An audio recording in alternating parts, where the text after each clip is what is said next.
नमस्ते दोस्तों, मैं हूं आपका साइकियाट्रिस्ट दोस्त डॉक्टर प्रशांत गोहिल अहमदाबाद से।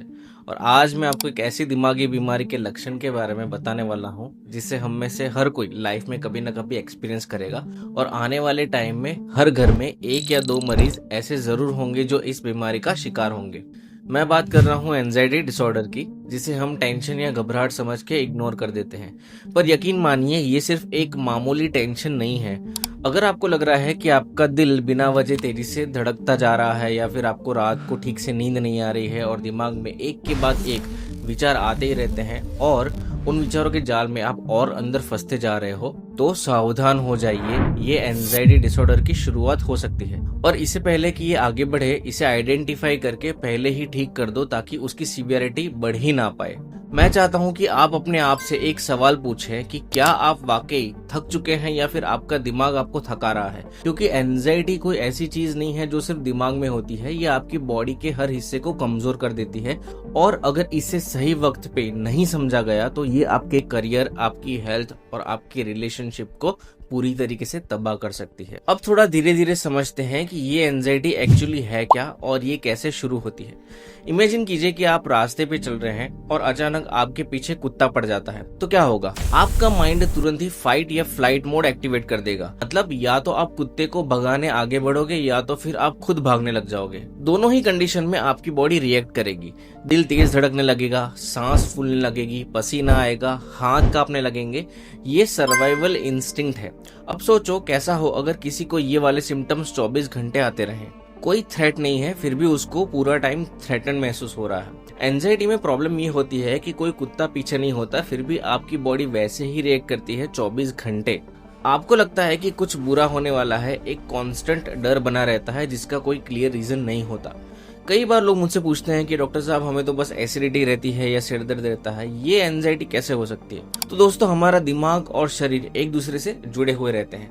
और जब दिमाग में स्ट्रेस का लेवल बढ़ता है तो बॉडी कॉर्टिसोल और एड्रेनालिन जैसे हार्मोन्स को रिलीज करती है, जो आपको फाइट और फ्लाइट मोड में रखते हैं। ये फीलिंग इतनी एग्जॉस्ट कर देती है कि इंसान दिन भर कुछ ना करते हुए भी शाम तक बहुत थका हुआ महसूस करता है। उसका माइंड और उसकी बॉडी दोनों एग्जॉस्टेड फील करते हैं।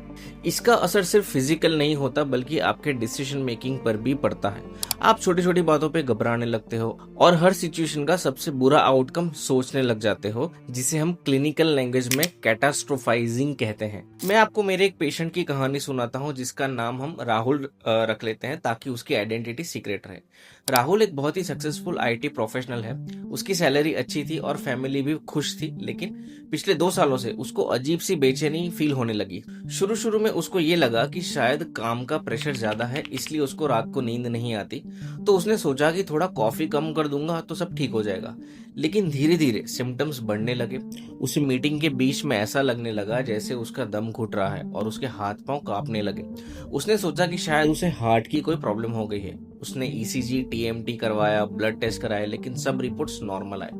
रिपोर्ट्स नॉर्मल देखकर उसे और डर लगने लगा कि अगर रिपोर्ट्स में सब कुछ नॉर्मल है तो ये दर्द, ये एंजाइटी, घबराहट कहाँ से हो रही है? राहुल ने ये बात सबसे छुपाई, यहाँ तक कि अपनी वाइफ को भी नहीं बताया, क्योंकि उसे लगता था कि लोग उसे पागल समझेंगे या कमजोर समझेंगे।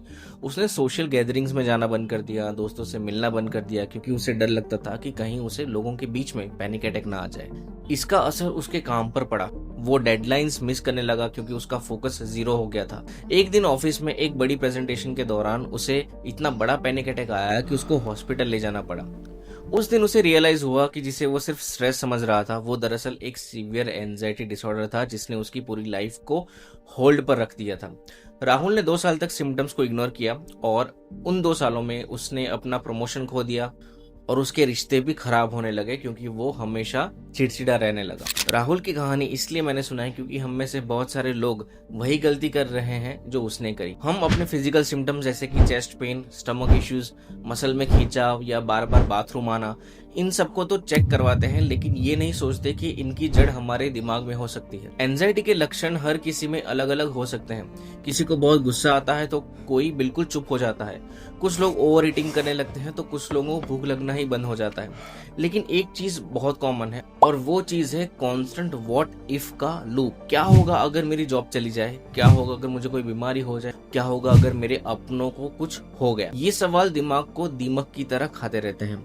लोग अक्सर कहते हैं कि अरे मेडिटेशन करो, पॉजिटिव सोचो, लेकिन दोस्तों जब आपकी ब्रेन की केमिस्ट्री बिगड़ गई है तो पॉजिटिव सोचने का कोई मतलब नहीं है। सोचो, जैसे अगर किसी का पैर टूट जाता है तो आप उसको ये तो नहीं कहोगे ना कि पैर टूट गया है तो पॉजिटिव सोचो, पैर अपने आप जुड़ जाएगा। आप उसको डॉक्टर के पास लेके जाते हैं, उसका इलाज करवाते हैं। बिल्कुल वैसे ही दिमाग के साथ भी वैसा ही है। एंजाइटी एक रियल मेडिकल कंडीशन है और इसका इलाज साइकियाट्रिस्ट डॉक्टर के पास होता है।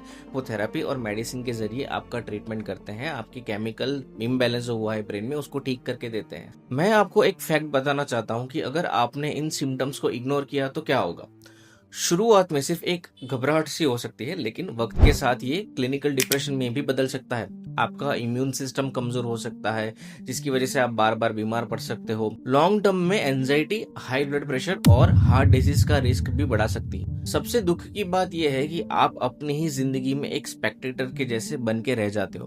आप मोमेंट्स को एंजॉय नहीं कर पाते क्योंकि आपका दिमाग हमेशा फ्यूचर के डर को या फिर पास्ट के पछतावे को लेके ही अटका रहता है। इसलिए मेरा आपसे अनुरोध है कि अगर आपको ऊपर दिखाए गए कोई भी लक्षण महसूस हो रहे हो तो प्लीज किसी प्रोफेशनल साइकियाट्रिस्ट से मिलें।